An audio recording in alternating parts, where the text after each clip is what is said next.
Hi there. A couple of people have asked me about SU carburettors, particularly the HS2 as fitted to the Morris Minor and a common mod for the Austin A35. It's mainly in response to a post on the Owners Club by Mad Moggy and also a friend Rosie, who's restoring a carburettor for her A35 car. Basically, I've just finished restoring this one. So as you can see, the plunger lifts up and drops down with a clunk, as it should. We've got very little play in the throttle linkage here in terms of up and down movement, so that's all good. And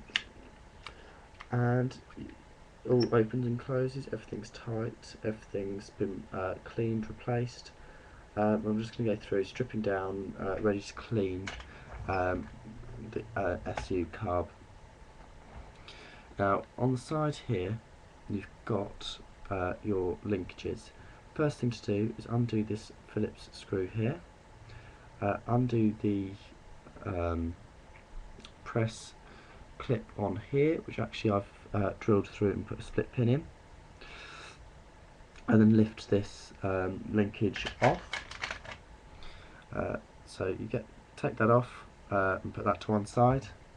You then want to undo this screw here, this bolt even, and gently, very gently pull the jet out of the float chamber, making sure you keep all the rubber washers together. If you lose it, if it all comes apart at the end, you probably need a replacement jet. You can then slide the jet straight out the bottom, as I'll show you on this one.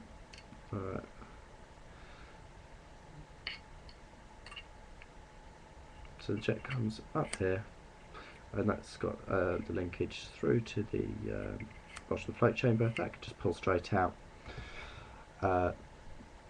Once you've removed the choke linkage, once you've done that, you can remove the bolt here, keep everything in order, keep a note of how it all comes apart, although there are diagrams in both the Haynes Book of Lies and the Morris Minor Workshop Manual. You then want to take those parts and clean them separately. Note that they're steel, so don't use any dishwasher tablets, as I'll further go on to explain cleaning them, because they'll rust because it's heat and salt. All the screws can be adjusted screws can be removed from linkages, etc. The tab washer on the throttle linkage can be lifted up as in that position and then unscrewed. The two screws can then be taken from the throttle linkage.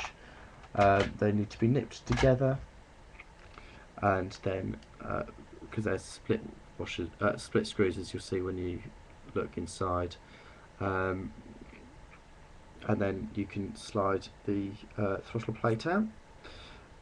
This will then allow the throttle mechanism to slide out of the carburettor. Before you do that, just make sure you haven't got much play, otherwise you'll need to order a set of bushes for drilling out and rebushing. Once that's all out, you can take the two screws out of the top dash pot, lift this out, take that, set it to one side.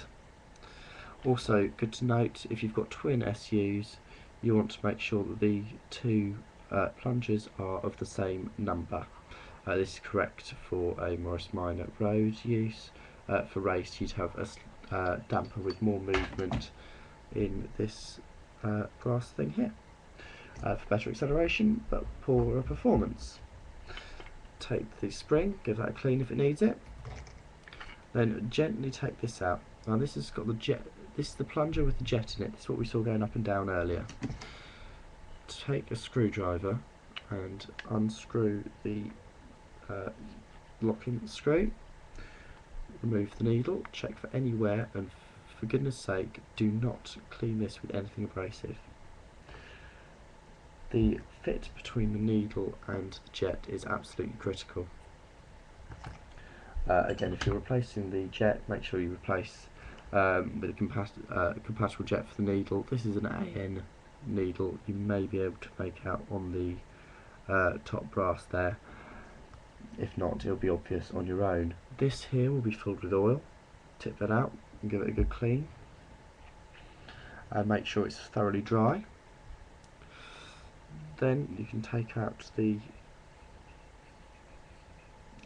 mixture adjusting screw and spring.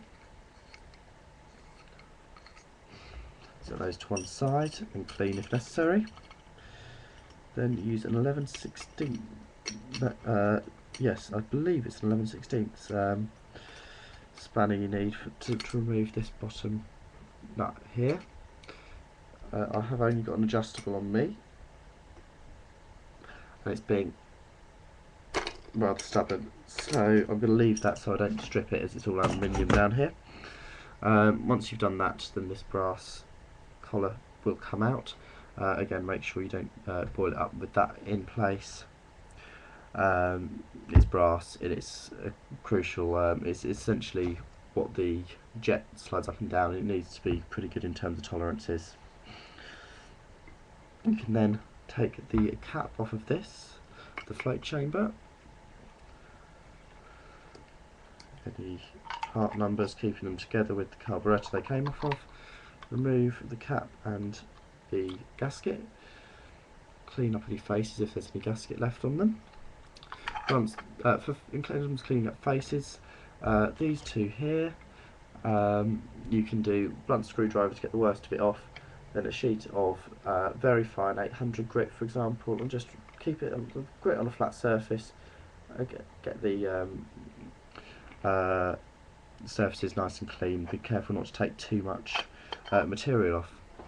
You want to make sure that when you blow through this, air goes through, whereas when you push the float up, it stops. It stopped there, which means that the needle valve is working properly. If you buy a rebuild kit, for example from Mini Spares, where you can buy a kit for about 30 quid, all of the excuse me, all of the bushings for packing out the throttle linkage, all new throttle spindle, float valve, all that sort of thing is in the kit. It's definitely worth buying it as a whole. You can then take this nut out, bolt out here. It's been a bit stiff, so I'm going to resort to the spanner again. I thought I'd loosen that off beforehand, obviously not.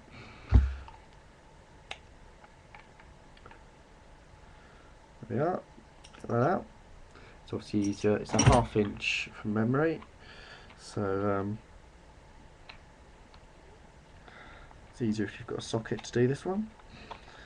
But then again, I've done all this so far with a screwdriver and an adjustable spanner. Just take the float bowl off, give that a good thorough clean. You'll be then left with this block here. You can put this in a saucepan, an old saucepan. Oh, sorry, the other one thing you need to remove is the lift pin. I haven't got one in this Carb because it was missing when I bought it.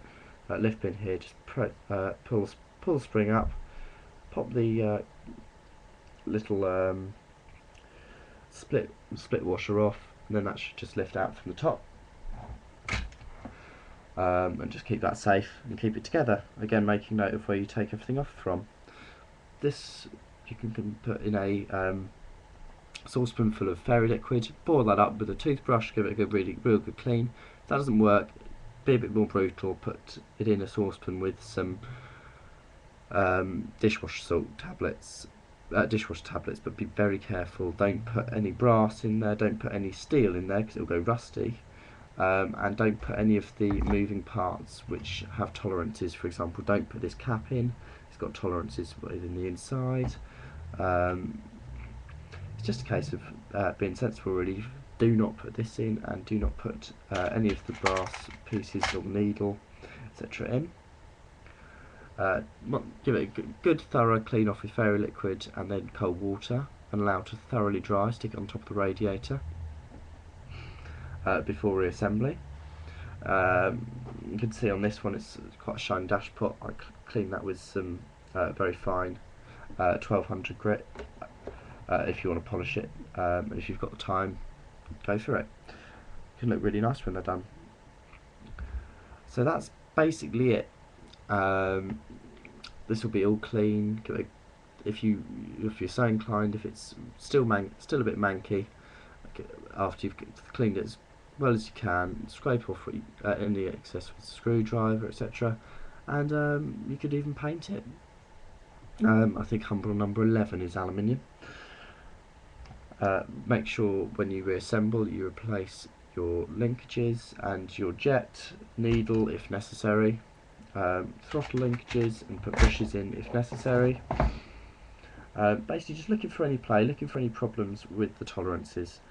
And that's it for this video, and I'll post next one shortly of how to reassemble the carburettor. Thank you.